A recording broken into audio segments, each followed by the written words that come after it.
Okay, so in this video, we're going to look at the normal distribution with a 68, 95, 99.7 rule.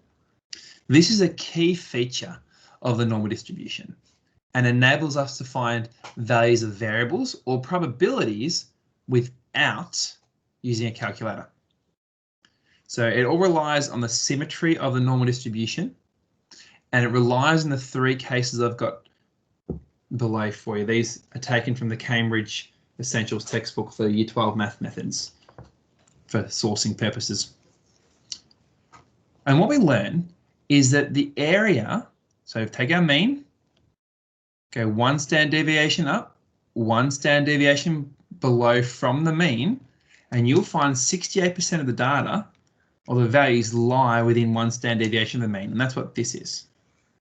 It's telling you the probability of that, and that is equal to 0.68. This next one tells you within two standard deviations of the mean lies 95%. So the probability of mu minus 2 sigma up to mu plus 2 sigma is equal to 0.95. And within three standard deviations, that's equal to 0.997.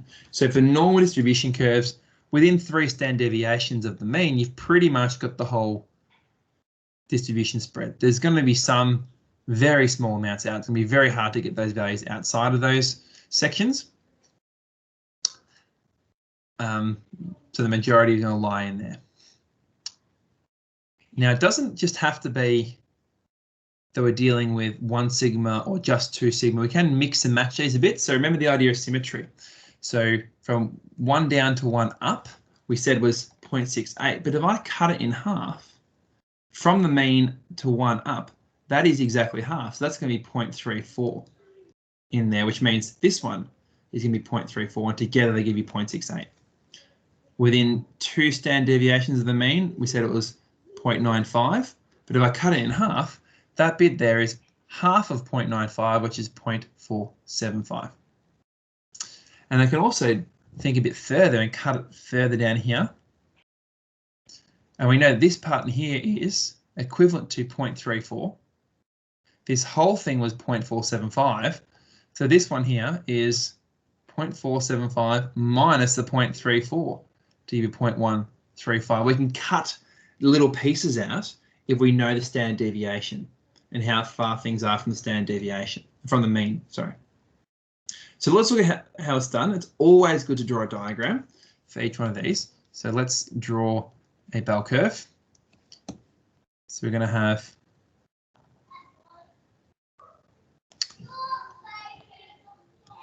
the mean marked in.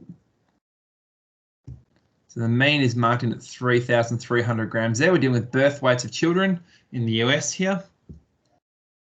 A mean of 3,300 grams and a standard deviation of 570.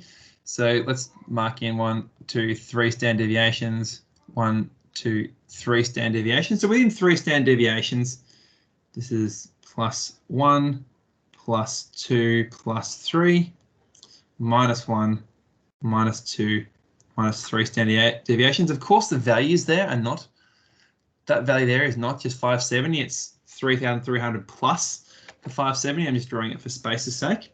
Let's now have a go at each of these questions we've got here. First one, find the probability of the weight of a child being less than 3,300. Well, we know that the mean was 3,300, so that's here. And I know everything less than that is a half. So in this case, it's just equal to 0.5. Because it's perfectly symmetrical around the mean. So anything less than the mean, it'll give you 0.5. That's saying essentially the probability of being less than the mean is always 0.5. Let's move on. Bring this one down a little bit and use it for the next one. So the probability of being between 2730 and 3870. Now, the key is always going to be working out if you're dealing with standard deviations. Well, we know that 3870 is the same as 3,300 plus 570. Hopefully you can fairly clearly see that. So we know we go up to 1 standard deviation there. And we're going down to, well, it's not as clear to see, but given the numbers we've got, you always want to check, okay, is that a multiple of the standard deviation away from the mean? Well, we're starting with 3,300. If I take away 570, what do I get?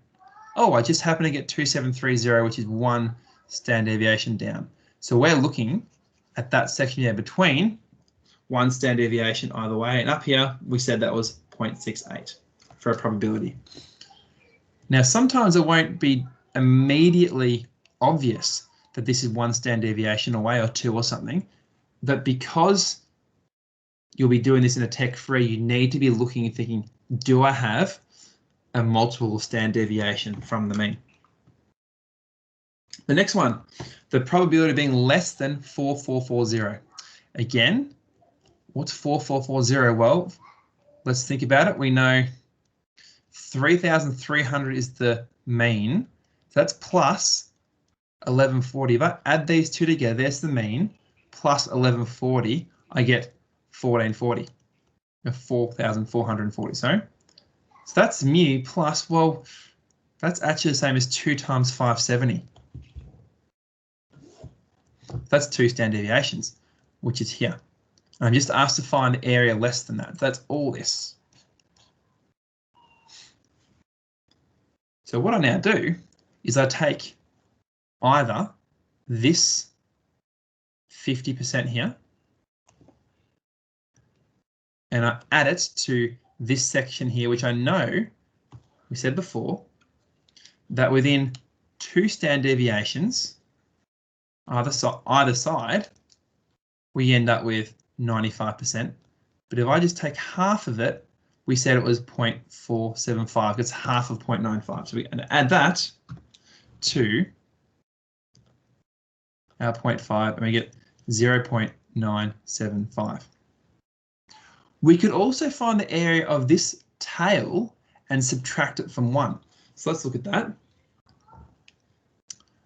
I know that 95% lies in this section here, which means I know that 5% or 0.05 lies shared equally between those two. So each end then is half of 0.05, so half 2 is 2.5, so 0.025 is at each end. So I could have done 1, the whole thing minus that tail of 0.025, which would also give me 0.975. Either method is valid and correct. Let's do the next one. We have 2160. Now, how does 2160 relate to 3,300? Well, oops, sorry, I missed that. Get the whole thing move across a bit more. 3,300, we're now going up to 3,300. That's here somewhere, so it can't go any higher than there, so it must be less than that. Minus, well, we've already done minus 1 standard deviation. That gave you 2730. So if I take another 600 from that, I get 2130, which is pretty close. So 570 is going to be doubled, taking it away. So it's our mu minus our 2 sigma. Like that. That's mu minus 2 sigma is there. So I'm trying to find everything in that section, which from our diagram before, we know between 2 standard deviations is 95%. That's half of it, so it's half of 95%, which gives you 0.475 as a decimal. And our final example, 1590. Well, let's follow our thought train we've been doing. That's going to be the same as, well, 2160, taking another 600 away is going to be a little bit less than that. So that happens to be another 570 off. So it's going to be 3 times 570, which is going to be mu minus 3 sigma. 3870 is 3,300 plus 1 lot of 570, which is mu plus 1 sigma. So if I'm going to mark that in my diagram over here, 1 sigma is going to be here. And minus 3 is going to be here.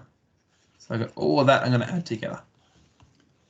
So what I would do in this case, I would treat this section and this section separately and add the results. Okay, so the right-hand section here is the easy one. That's between the mean and up 1 sigma. Back to our diagrams from before. We said mean up 1 standard deviation is 0.34. So we know the right-hand end is 0.34. Now the left-hand end we haven't looked at yet, but I know that between this one here and this one here, 3 standard deviations is 0.997, which means each tail together contains 0.003. So if I halve this, each end has 0.00, half of 3 is 1.5, so like that in each end, 0.0015. So let's take that back down here. This tail here is 0.0015. But we're looking at everything less than the mean. That's all less than the mean, and then we're going to take away that. So less than the mean is 0.5. I'm going to take away 0.0015, which is going to leave me with 0.4985.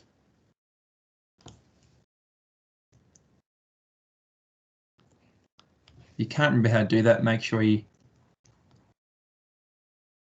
line up your decimals and you'll find that's what it is. And then lastly, we add the two results together. So we end up with 0.8385. So the 4 and the 3 give you 7, but of course the 4 and the 9 is 13. We carry the 1 and give you the 8. And that is how you use the 99.7, 95 and 68 rule with the standard normal distribution. Sorry, the normal distribution.